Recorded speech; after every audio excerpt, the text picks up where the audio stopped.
Welcome to my channel Bhavani ladies world. ఈరోజు నేను మా ఊర్లో మా ఇంటికైతే వచ్చాను. రాగానే చింత చెట్టు నిండా చింత చిగురు అయితే ఫ్రెష్గా కనిపించింది. వెంటనే వెళ్ళి నేనైతే చింత చిగురు కోస్తున్నాను. ఇలా చెట్టు మీద నుండి చిగురు కోసి వెంటనే కూర వండితే అయితే సూపర్గా ఉంటుంది. మీరు ఎప్పుడైనా ట్రై చేశారా? ఈసారి అయితే ట్రై చేసి చూడండి. టేస్ట్ కూడా చాలా బాగుంటుంది. నేనైతే చిగురు కోస్తూ ఉంటే కోయిల చూడండి ఎంత బాగా అరుస్తూ ఉందో. నాకైతే ఆ సౌండ్స్కి, ఆ గుళ్ళుండి వచ్చిన రామనామానికి చాలా సంతోషంగా అనిపించింది. ఇలాంటి వెదర్లో ఎంత పని చేసినా కూడా ఏమీ పనిలాగా అనిపించదు. ఇంకా నాతో పాటు శ్రావణి కూడా చింత చిగురు కోస్తుంది. ఇద్దరం కలిసి కోసిన చిగురుతో నేనైతే కూర వండాను. చాలా బాగుంది.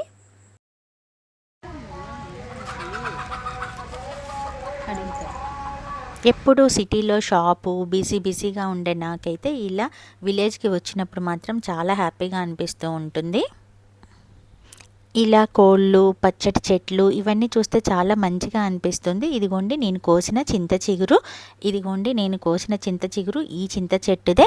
ఇలా చెట్టులోండి ఫ్రెష్గా కోసిన చిగురుతో ఇలా ఫ్రెష్ కరివేపాకు వేసి కూర వండితే మాత్రం టేస్ట్ అయితే సూపర్గా ఉంది. మీరు కూడా ఎప్పుడైనా కావాలి అంటే ఫ్రెష్గా ఉన్న వంటలు చేయండి, చాలా బాగుంటాయి.